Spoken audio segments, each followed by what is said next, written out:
Mä muistan aina ensimmäinen tämmöinen, mikä oliko se Hesarissa vai missä oli se tuli joulukuussa tämä EP silloin ilmestyi, missä se oli nimeltäänkin Hämäläiseksi pörrepä, mutta se oli muistaakseni 8 biisiä. Niin se myi 3 viikkoa ja se oli Suomen oliko se toiseksi myydyin sinkku tai tämmöinen pikku CD 3 viikossa. Se oli kyllä se aika hyvä haippi tuli.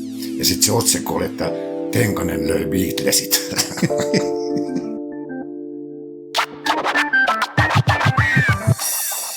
Tervetuloa mukaan Sirkusliven Päkkäri-podcastin pariin. Tässä jaksossa on Suomen tunnetuin raitiovaunun kuljettaja ja kansan syviä rivejä puhutteleva laulaja Aarne Tenkanen. Hyvää iltaa. Sulla kun on noin rouhea ääni, niin onko sinua koskaan imitoitu? On varmaan aika monikin. Viimeksi vissiin mikä tää on tää, mutta nykyään unohdan nimet aika äkkiä. Tää nainen, mikä on jossain Telian mainoksessa, mikä se, Miitta Sorvali viimeksi imitoima. Joo, mitenhän onnistui? Huonosti. ei ole ehkä pärjää kuin Tammisen Jarkko ja ehkä Jope Vainaus pärjännyt. Jopehan kyllä laulokin vähän niin kuin meitsi äänellä. Tänään esityt täällä Savon sydämessä Kuopiossa ohjelmaravintola Sirkuslivessä, mutta miten tämä savolaisuus, kun ollaan nyt Savon ytimessä, niin millaisena näet savolaisuuden? No mä sen verran olen tavannut Sakari Kuosmasta, Sakulle terveisiä, jos kuuntelee kyseistä podcastia, niin hän aina sanoi, että savolaiset on lupsakoita, niin kyllä mä olen samaa mieltä. Erittäin lupsakkaa jengiä ootte, jos sä oot savolainen. Kyllä, ainakin toistaiseksi. Joo. Tai siis savolaisuushan ei lähde ihmisestä. Ei lähde. Ei. Kun keikkailet eri puolilla Suomea, niin oletko sä huomannut heimojen välillä eroja? On paljonkin. Mulla on esimerkiksi tämä loistava orkesteri, kato nyt, mä unohdan jokaisen orkesterikin nimen nykyään. Mulla tulee vaan Halvatun papat, muistatko tämmöisen bändin? Kyllä.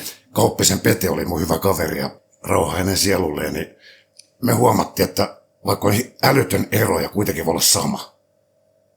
Eli me oltiin niin näin kaukana toisestaan, että ette näe jengi, mutta mulla on kädet niin kuin Jeesus ristillä. Mutta sitten kuitenkin oltiin niin kuin yhdessä klimpissä. Mehän suunniteltiin kesäbiisiä ennen hänen poismenoa, niin sillä, että hän olisi laulanut niin kuin stadieslangilla ja mä olisin laulanut savoksi pätkät ja olisi ympätty siitä kappalissa. Se olisi ollut aika hyvä. Mutta sitä ei keretty. Joo. Mikä on parasta keikkareissuilla? Tämä on ihan hyvä nyt, just kun ei ole kameroita, niin voi ottaa kaljaa samalla kun puhuu paskaa tässä. Kyllä kun keikkareissun bäkkärihommat on hyviä, totta kai, ja paskinta on matkat. Autossa istuminen, se on ärsyttävää. Mitä sä teet matkan aikana? Matkojen aikana? Mitäs luulisit? En ainakaan ajaa. No vuosikymmeniä olet nähnyt myös esiintymispaikkojen takahuoneiden elämää. Muistatko jotain sellaista backstagea, missä olisi ollut, tai että se olisi ollut jollain tavalla tosi outo ympäristö, tai jotenkin joku pieni tila, tai siivouskomero? Se niin kehutaan, että Tavastian backstageista puhutaan aina, niin kyllä se on ehkä pahin komero, mitä on, varsinkin kun se jänkee kaikki niin kuin hesalaiset jänkee sinne sisään. Niin siitä mun on yksi hauska tarinakin, jos kestät kuulla. Oltiin tuon Pilli Pajukallion, eli kitaristi tuossa Freud, Marx, Engels Jungissa, ja siellä oli muistaakseni 50-vuotiaat, ja mä menin sitten Myllykosken kanssa laulamaan pari biisiä sinne. Niin Räkä Malmi, tämmöinen Briartsin ja Andy McCoyn paras kaveri. Ja se on tunnettu siitä, että se aina pöllii heti kaikki juomat, eikä maksa ikinä mistään mitään, loppuillasta saa turpaansa.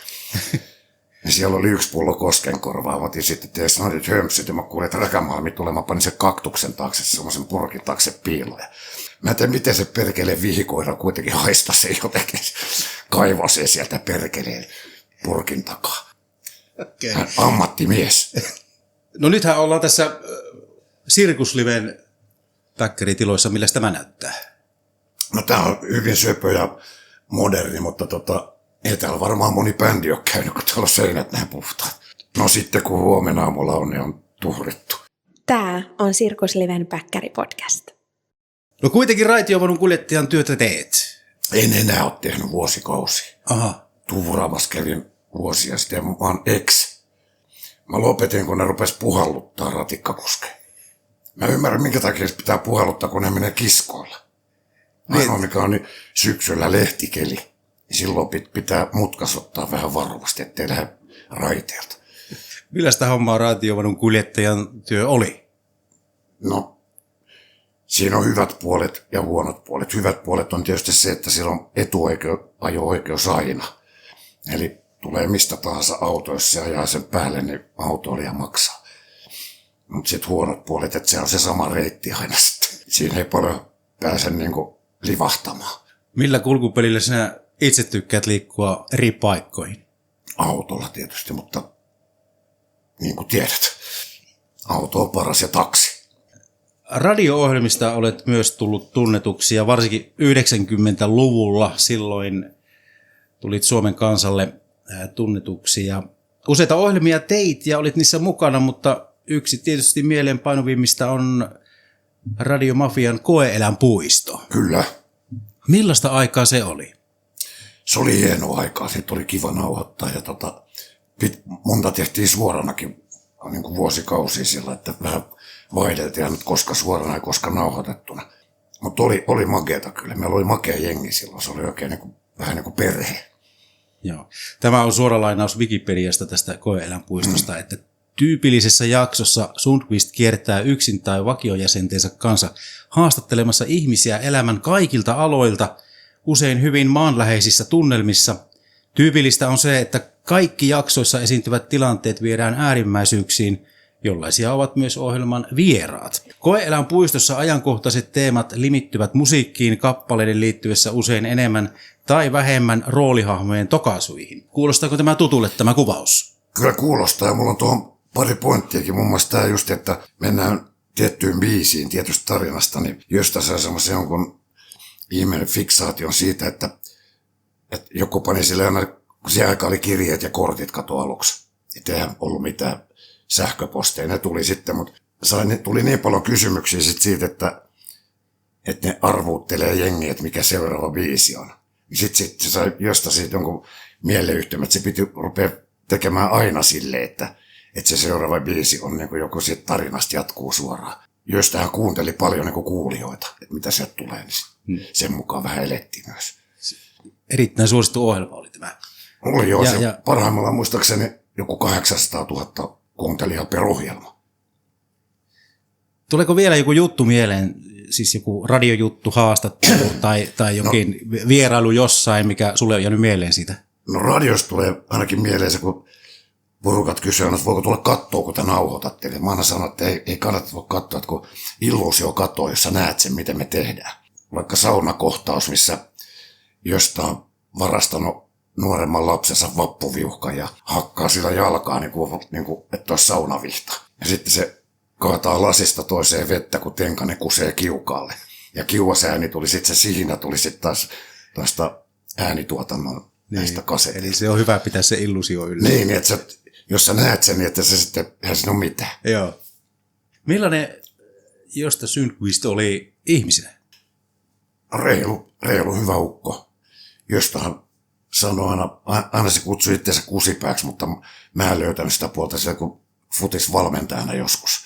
Siinä se osasi välillä olla kusipää, mutta muuten niin tosi hieno reilu ukko. Sehän sanoi hienosti jostain, mä oon yrittänyt itse pitää vähän samaa, mutta älä puhu kellekään. Niin se sanoi aina, jos on semmoinen tyyppi, että sillä on jotain hyötyä siitä tyypistä, siellä se pitää sitä kuin kukkaa kämmenellä. Sitten kun siellä ei ole enää hyötyä, niin sitten se potkaisee helvettiin. Mun mielestä se on hyvä sääntö. Missä te tapasitte? Ilmeisesti jalkapallon. Joo, Futiksen Johanneksen kentällä stadissa tavattiin. Mä menin niiden futistreeneihin ja sitten siitä se lähti. Joo, miten se idea syntyi, että rupeat tekemään sitten hänen kanssaan? No, olet mukana siinä radiotiimissä. Se vonkas mua. Mehän vedettiin useat parin tunnin röökisessiot, vedettiin takapihalla ja vonkas mua siihen ohjelmaan silloin vuonna 1990. Oli tämmöinen kuin Rock Radio esittää muistaakseni. Mä en ollut siellä, mä menin vasta sitten 91, kun alkoi Radiomafian tuotos. Sitten mä menin lankaan ja suostuin menee sinne. Enkä kadu kyllä yhtään. Tämä on Sirkusliven Päkkäri-podcast. Jos nyt pääsisit tekemään jotakin radio-ohjelmaa, niin millaista ohjelmaa haluaisit tehdä? Tämä on hyvä, että jos pääs. Totta kai mä pääsen, jos mä haluan. Mutta mä en halua vielä. Mä oon miettinyt. Entä jos se päivä koittaisi, että haluatkin tehdä, niin mitä teet silloin? Mä voisin tehdä semmoista niinku musiikki- ja urheilupainotteista. Tai sitten niin kuin puhuin äsken, että tämä podcasti, niin se voisi olla tämmöinen, siinä olisi musiikkia, urheilua ja harrastuksia. Ehkä se urheilu sisältöisi siihen harrastuksiin. Esimerkiksi kalastus, mistä mä tiedän kaiken. Ja tämmöiset, että ne voisi antaa semmoisia pieniä vinkkejä, tai kalaruuan laitto, tai liharuuan laitto, missä on kanssa aika fakiri, niin olisi niin kuin, ainakin omasta mielestä, mä tein sitten, jos söisit sitä, niin miltä se sitten maistuisi. Mutta tuohon mä meidän kalakero Kännikalan ollut vuodesta 1994, niin mä oon meidän alaston kokki. Missä on Helsingissä sinun kantaravintola? Sinä asut Helsingissä? Joo, sehän oli Taipale Bubihan, se oli tuossa radio-ohjelmissa. Ja muistatko semmoisen tamperelaisen kuvataiteilijan ja toimittajan kuin Juho Juntunen. Piirsi kirjoitti Soundin juttuja ja piirsi muun muassa sarjakuvia, tämmöisiä härskejä sarjakuvia, rilehtiä, bla bla bla. Niin hän kerran kysyi sitten, se haastatteli mua silloin ja kysyi, että missä se Taipale-pubi on, kun hän on kävellyt 4 kertaa sen Pengerkadun päästä päähän, eikä sillä ole yhtään ravintolaa. Niin mä sanoin, että siinä on vaan semmoinen silmänreikä. Sun pitää vaan osaa koputtaa oikein semmoinen koodi, niin sit sulta tulee avaamaan se. Mä varmaan etsii vieläkin sitä Taipale-pubia. Mikä on suosikki drinkki tai juoma? Kyllä se kossukola nyt on. Aikana oli valko-venäläinen ja sitten mikä tää salmiakkisnapsi, mutta ne ei nykyään enää oikein. Kossukola se on ne takuun varma. Mutta siihen vielä piti palata siihen suosikkiravintolaan. Niin. Niitähän tietysti on useita. Mutta Stadies on erittäin, mutta saako tässä mainostaa? Saan tässä mainostaa, kun tämä on podcast. Niin on aika makeita noi John Scott's baarit nykyään. Niitä on Kampissa ja Ratinassa Suomessa 2.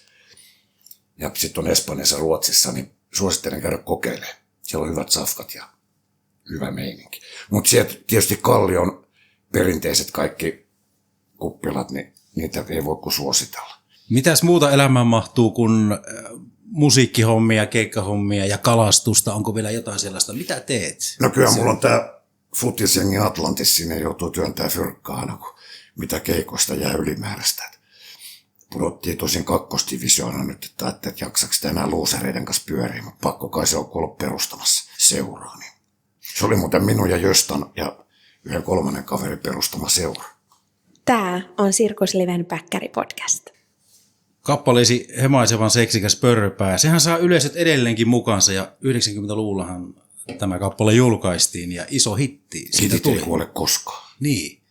Mä muistan aina ensimmäinen tämmönen, mikä oli se Hesarissa vai missä oli se tuli joulukuussa tämä EP silloin ilmestyi, missä se oli nimeltäänkin Hemaisevaksi pörröpää, mutta se oli muistaakseni 8 biisiä. Niin se myi 3 viikkoa, se oli Suomen oliko se toiseksi myydyin sinkku tai tämmönen pikku CD. 3 viikossa. Se oli kyllä sitä aika hyvä haippi tuli.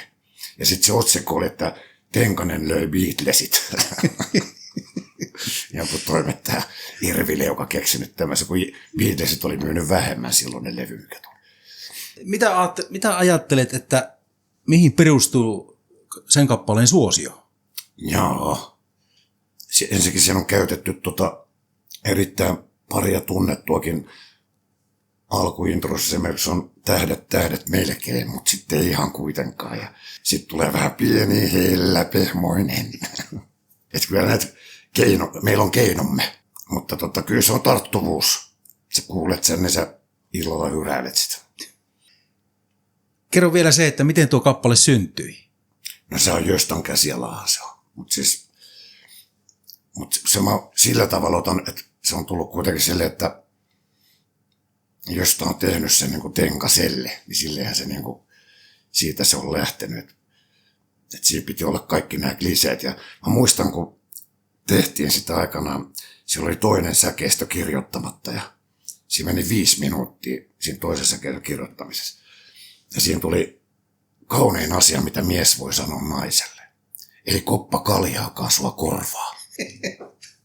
No, sinulta on pitkäsoittolevyjä ilmestynyt vajaa 10 kappaletta. Ja nyt ihan uusimpana kappalejulkaisuna on Korven kyynel. Mitä haluat sanoa siitä laulusta? No sehän on Huovisen Tommen biisi, mä oon siinä vaan vähän niin kuin jeesimässä, mutta ei siinä mitään.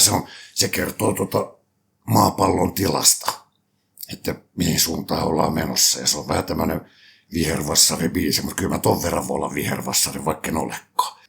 Onko sulla tässä backstageillä ennen keikkaa jotain tiettyä rutiinia, mitä aina teet? Jostain mä tilasin se.